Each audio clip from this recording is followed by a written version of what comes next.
Halo semuanya, kami dari kelompok 5 mata kuliah perkembangan peserta didik Universitas Negeri Jakarta dengan anggota-anggota sebagai berikut.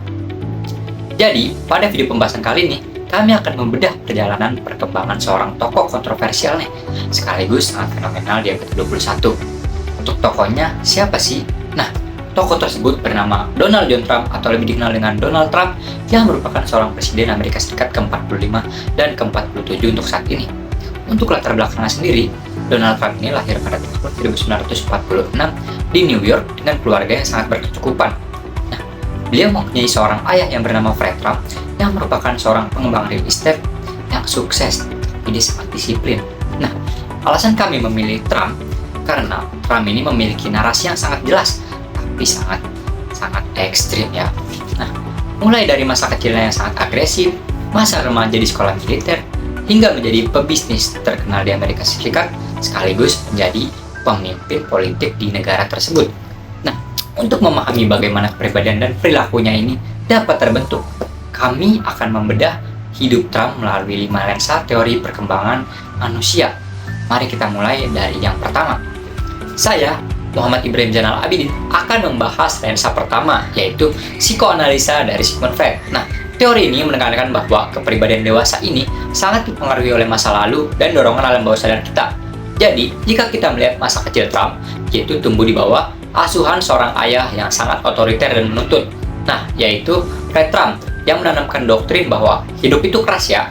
Jadi, Donald itu harus menjadi seorang pemenang atau the winner, atau juga pembunuh dalam arti kompetisi bisnis ya. Nah, hal ini tuh ngebentuk ego Trump untuk selalu manifestasi dirinya sebagai sosok yang dominan demi memenuhi ekspektasi dari sang ayah. Nah, itu yang disebut dengan super ego ya teman-teman. Nah, ketika menghadapi kritik atau kekalahan di masa dewasanya, Trump ini seringkali menggunakan defense mechanism atau mekanisme pertahanan diri yang berupa proyeksi dan rasionalisasi ya.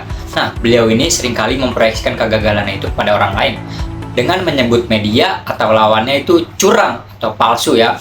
Nah, ini tuh merupakan cara alam bawah sadarnya dia untuk melindungi egonya yang rapuh dari rasa gagal tersebut. Halo, saya Jasni Yusuf. Saya izin melanjutkan dari sudut pandang behavioristik. Behavioristik itu adalah kebiasaan ya, kebiasaan perilaku manusia yang dibentuk oleh lingkungan. Lingkungan melalui reward, punishment atau tekanan dan proses peniruan atau modeling. Jadi kita di sini akan membahas behavioris tentang Donald Trump itu sendiri. Berdasarkan teori B.F. Skinner, sejak kecil Donald Trump menerima positive reinforcement atau pernyataan positif, penguatan positif dari ayahnya setiap kali ia menunjukkan sikap agresif, kompetitif, dan berhasil menghasilkan uang. Nah, perilaku berani mengambil risiko itu dan tidak mau mengalah, ini terus diperkuat karena selalu membuahkan hasil berupa ujian terhadap Trump itu sendiri dan warisan bisnis yang diturunkan oleh ayahnya.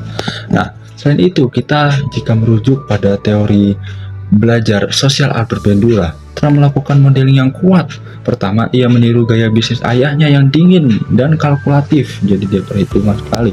Nah, yang kedua, saat dewasa muda, ia dimentori oleh Ray Cohn. Siapa itu Ray Cohn? Ray Cohn adalah seorang pengacara kejam yang tidak tahu ampun. Yang pertama yang ia tiru adalah itu selalu menyerang balik. Dia tidak takut terhadap lawannya, dia akan selalu menyerang balik.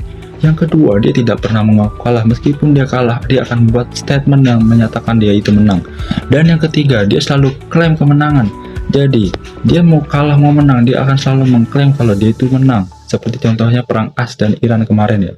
Nah, perilaku ini adalah hasil imitasi lingkungan yang ia bawa hingga masa kepresidenan. Saya Rifki Arif Prasetyo dengan NIM 15016-25011. Selanjutnya saya akan menelaah perkembangan karakter dari Donald Trump melalui lensa kognitif dari Piaget dan Vygotsky. Pertama dari Piaget sendiri, Piaget itu menjelaskan bahwasannya manusia itu membangun skema atau pola pikir untuk memahami dunia. Nah, dalam Donald Trump sendiri, perkembangan kognitifnya itu dia membangun pola pikir bahwasannya dunia itu hanya dua sisi atau dunia biner, di mana hanya ada pemenang ataupun pecundang. Nah, pola pikir tersebut juga mempengaruhi bagaimana Donald Trump itu memecahkan masalah, di mana segala kebijakan ataupun keputusan bisnis dia itu harus menempatkan dirinya sebagai seorang pemenang. Sementara untuk teori dari Vygotsky sendiri, Vygotsky ini menekankan bahwasannya peran orang lain itu penting dalam perkembangan karakter, di mana Donald Trump ini tidak berkembang sendirian. Ayahnya itu selalu memberikan bantuan bertahap atau scaffolding sebelum menurunkannya ke lapangan langsung. Jadi dia menyekolahkan Donald Trump ke sekolah militer untuk mendisiplinkan kognisinya yang liar, lalu membimbingnya langsung ke dalam lapangan untuk proyek real estate di Manhattan. Saya Duta Agatha Setio dari anggota 5 akan menganalisis melalui lensa domestik dari Abraham Maslow dari Carl Rogers. Jika melihat hierarki kebutuhan Maslow, Donald Trump tampak memiliki fokus yang sangat berat pada jenis kebutuhan akan harga diri, status, reputasi, dan pengakuan.